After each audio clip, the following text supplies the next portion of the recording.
আপনি আমায় আদর করবেন, আমায় ভালোবাসা দিবেন প্লিজ। হুম, দিব। আগে আমার বুকে আসো, তারপর দিব।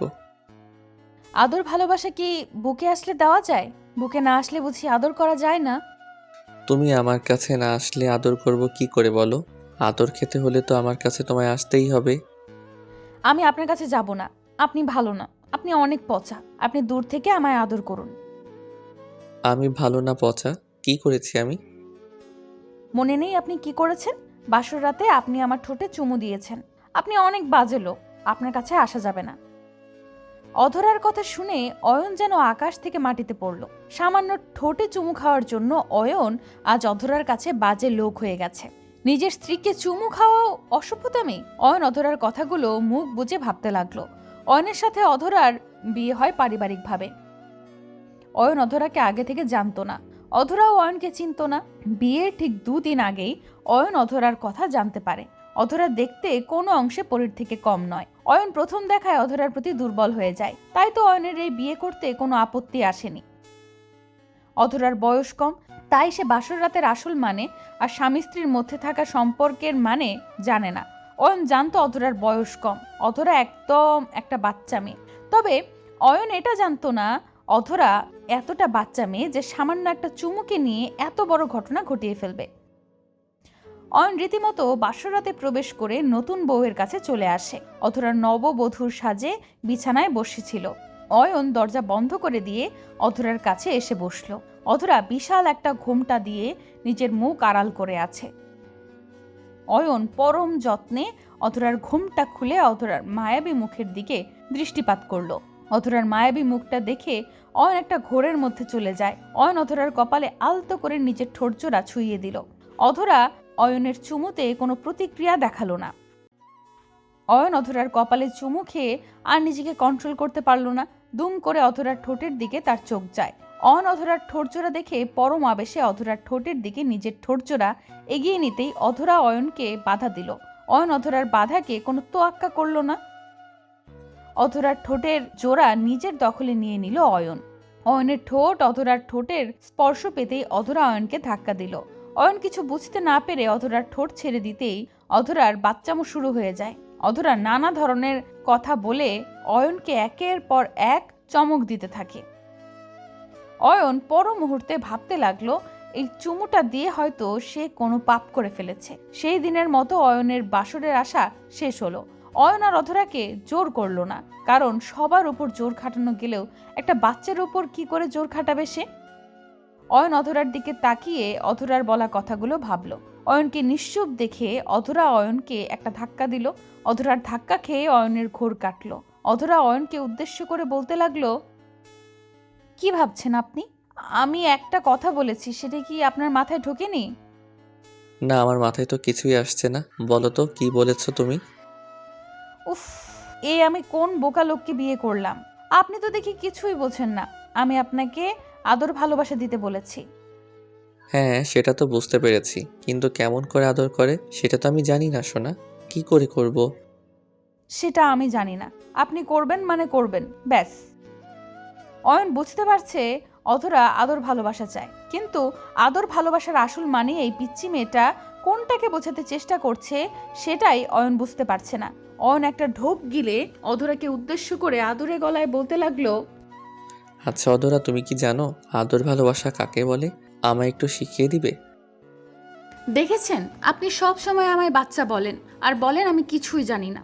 আসলে আপনি বাচ্চা মানুষ, তাই তো আদর ভালোবাসা বোঝেন না। এদিকে আপনার কানটা এগিয়ে দিন। আদর ভালোবাসার কথা তো আর জোরে বলা যায় না, এটা গোপন কথা।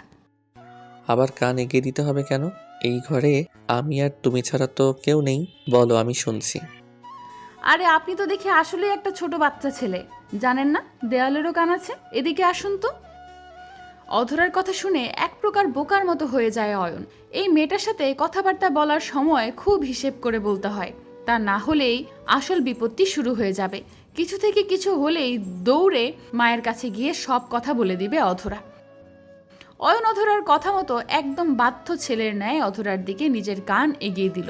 অধরা অয়নের কানের কাছে নিজের মুখটা এগিয়ে নিয়ে এসে ফিসফিসিয়ে বলতে লাগলো, আমি আপনার কোলে মাথা রাখবো, আপনি আমার চুলে হাত বুলিয়ে দিবেন, তাতেই ভালোবাসা আদর হবে, বুঝেছেন? হ্যাঁ, খুব বুঝেছি। আর বলতে হবে না, তুমি আসো। উফ, এই জন্যই আমার আপনাকে এত ভালো লাগে। আপনি না সব কথা একটু হলেই বুঝতে পারেন। Thank you. হুম। অধরা অয়নের দিকে তাকিয়ে খিলখিল করে হাসছে। মেয়েটার মুখের হাসি দেখলে অয়নের মনটা উতলা হয়ে যায়। এত সুন্দর করে কেউ হাসতে পারে? অধরা যদি তার কাছে না থাকতো তবে হয়তো কোনোদিন জানতেই পারতো না অয়ন। অধরা বাচ্চা মেয়ে, তার আবদারগুলো বাচ্চাদের মতো। অয়ন অধরার এই ছেলে মানুষীগুলোতে কখনো বিরক্ত হয় না, বরং অনেক খুশি হয়। এই বাচ্চা মেয়েটার দুষ্টুমিগুলো অয়নকে তার প্রতি বেশ দুর্বল করেছে। অধরা হাসতে হাসতে অয়নের কোলে মাথা রাখলো। অয়ন পরম আবেশে অধরার মাথায় হাত বুলিয়ে দিতে লাগলো। অধরা অয়নের কোলে মাথা রেখে বায়না করে যে গল্প শোনাতে। অয়ন আর কি করবে? অয়ন তো গল্প করতে পারে না, কি গল্প শোনাবে অয়ন? ভেবে আর না পেয়ে ছোট বাচ্চাদের একটা গল্প সাজিয়ে গুছিয়ে বলল, কিন্তু তা শুনে অধরার একটুও ভালো লাগেনি। অধরা নিজেই অয়নকে গল্প শোনাতে লাগলো। অয়ন অধরার বকবকানি শুনে শুনে অধরার চুলে বিলি কেটে দিতে লাগলো। রাতের দিকে অয়ন খাবার খেয়ে বিছানায় বসে আছে। অধরার মুখটা গম্ভীর করে রুমে আসলো। অয়ন অধরার মুখটা ফ্যাকাশে দেখে একটু চিন্তিত হয়ে অধরাকে উদ্দেশ্য করে বলল, কি হয়েছে অদরা? তোমার মুখটা এমন গম্ভীর কেন? কি হয়েছে বলো আমায়। আপনি শুনে কি করবেন? আপনি অনেক খারাপ লোক, আপনার কিছু শুনতে হবে না। আচ্ছা ঠিক আছে, এখন লক্ষ্মীমের মতো বিছানায় শুয়ে পড়ো, আমরা এখন ঘুমাবো। কি? আপনি আমায় এটা কি বললেন? আমি এখন ঘুমাবো মানে? আমি একটুও ঘুমাবো না। তো না ঘুমিয়ে জেগে জেগে কি করবে? কি করব? আপনি আমায় জ্বালাবেন, আমি আপনার জ্বালাতন সহ্য করব? আপনি আমায় বারবার বলবেন কি হয়েছে, আমি আপনাকে ঝাড়ি দিব। এ অধরা, তুমি চুপ করবে? বললাম না এখন তুমি ঘুমাবে। এখন তোমার ঘুমাতে হবে। সবসময় দুষ্টুমি করা একদম ভালো না। আমি দুষ্টুমি করি? আর আপনি যে আমার সাথে প্রতারণা করেন তার কি হবে? আমি তোমার সাথে কি প্রতারণা করলাম? এই যে আপনি আমায় প্রেগন্যান্ট করছেন না, এটা তো প্রতারণাই। আপনার জন্য আমায় কত কথা শুনতে হয় জানেন? আমি তোমায় কি করি না? আবার বল, আমি শুনি নাই। এখন কেন শুনবেন? ধরা খেয়ে গেছেন তো। আপনি আমায় প্রেগন্যান্ট করেন না, আমায় বাচ্চা দেন না, শুনেছেন আপনি? অধরার কথা শুনে অয়ন বিছানা থেকে লাফিয়ে উঠে পড়ল। এসব কি বলছে অধরা? রাত বিরাতে আবার কোন ভূত অধরার মাথায় চেপে বসলো? কিছুই অয়ন বুঝতে পারছে না। অয়ন অধরার দিকে তাকিয়ে ভাবছে, এই মেয়েকে সামান্য লিপ কিস করায় বলে আমি অসভ্য। আর যদি প্রেগনেন্ট করার কিছু করি তবে তো আমায় খুন করে গুম করে ফেলবে। এই মেয়ে নিজেই তো একটা ছোট বাচ্চা, সে আবার বাচ্চার মা হয় কি করে? অয়ন কথাগুলো ভাবছে আর অধরার দিকে তাকিয়ে আছে। মনে হচ্ছে অয়নের মাথাটা ঘুরছে। পাগল হয়ে যেতে অয়নের আর বেশি সময় বাকি নেই। অধরা অয়নকে এমন চুপ করে থাকতে দেখে বেশ রেগে যায়। রাগে গজগজ করতে করতে অধরা অয়নকে উদ্দেশ্য করে অভিমানী কণ্ঠে বলতে লাগলো, আপনি ইচ্ছে করে আমায় বাচ্চা দিচ্ছেন না। আমার কত বছরের শখ ছিল আমার 10-12টা বেবি হবে, তারা আমায় মা বলে ডাকবে আর আপনাকে বাবা বলে ডাকবে। কত সুন্দর একটা সংসার হবে। আর আপনি সেই ডাক শুনতেই দিচ্ছেন না আমায়। অধরা, আমার কেন জানি মনে হচ্ছে তোমার মাথা খারাপ হয়ে গেছে। তুমি নিজেই তো একটা বাচ্চা, তোমার আবার বাচ্চা হবে কেমন করে? হ্যাঁ, এখন তো বলবেনই আমি বাচ্চা, কারণ আপনি অভিমান করে আছেন জানি আমি। আপনি চেয়েছেন আমায় প্রেগনেন্ট করতে, কিন্তু আমি বাধা দিয়েছি। আমার ভুল হয়ে গেছে, সরি। অধরা, আমায় একটু বলবে আমি কি নিয়ে অভিমান করেছি আর কি করতে তুমি বাধা দিয়েছো? ওই যে আপনার মনে নেই, আপনি আমায় চুমু খেতে চেয়েছেন কিন্তু আমি খেতে দেইনি। আজ একটা মুভিতে দেখলাম কি সুন্দর ঠোঁটে চুমু খায়, তারপর মেয়েটা প্রেগনেন্ট হয়ে যায়। সত্যি বলছি, আমি আর বাধা দেব না। আপনি আমায় ভালো করে কিস করুন, আমি বেবি চাই। উফ, অধরা, এমন করলে কখনো বেবি আসবে না। এইসব কিসে বেবি হয় না, বোঝার চেষ্টা করো, তোমার বয়স কম। এখন এইসবের দরকার নাই, পরে হবে। পরে না, আমি এখনই চাই। বলুন কি করলে বেবি হবে, তাই করুন। আমি বাচ্চা না, আমি বড় হয়ে গেছি। অধরা, এবার কিন্তু আমি রেগে যাচ্ছি। তুমি চুপচাপ এখানে আসবে কিনা বলো। না, আমি আসবো না। আমায় বেবি দিতে হবে, যদি না দেন তবে আপনার সাথে আমার আর কথা নাই। আমি চলে যাব আপনাকে ছেড়ে। এ কেমন পাগলামি? অধরা, তুমি এখনো বাচ্চা মেয়ে, তোমার। অয়নের কথা শেষ হবার আগেই অয়ন লক্ষ্য করলো অধরা গাল ফুলিয়ে দাঁড়িয়ে আছে। অয়ন অধরার গালজোড়া ফোলা দেখে আনমনে হেসে ফেলল। অধরা রেগে গেল এমন গাল ফুলিয়ে রেখে। অয়ন বেশ বুঝতে পারছে অধরা বেশ রেগে আছে, আর অধরা যেটা চায় সেটা না পাওয়া অবধি অধরার শান্তিতে বসবে না। অধরার তেরামি করবেই করবে। তাই অয়ন আর কোনো বিকল্প পথ না পেয়ে বিছানা থেকে উঠে অধরার কাছে চলে আসে। অধরার কাছে আসতেই অধরা অয়নের দিক থেকে নিজের মুখ ঘুরিয়ে নিল। অয়ন অধরাকে উদ্দেশ্য করে আলতো গলায় বলতে লাগলো, কি হয়েছে পিচ্ছি, এত রাগ কেন?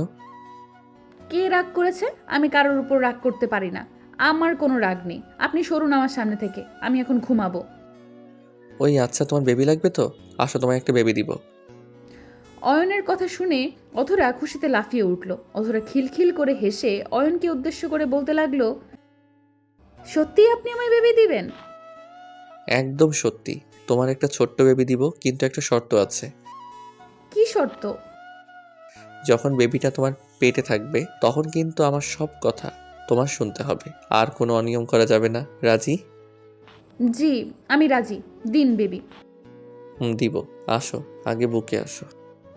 অয়ন পরম আবেশে অধরাকে নিজের বুকে নিল। অধরা অয়নের বুকে একসাথে লেপ্টে গেল।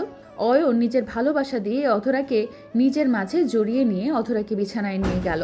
অয়ন অধরাকে অনেক ভালোবাসে, তাই অধরার চিন্তা তার মাথায় সারাক্ষণ ঘুরপাক খেতে থাকে। অধরার মাঝে একটা ছোট্ট বাচ্চা মানসিকতা কাজ করে।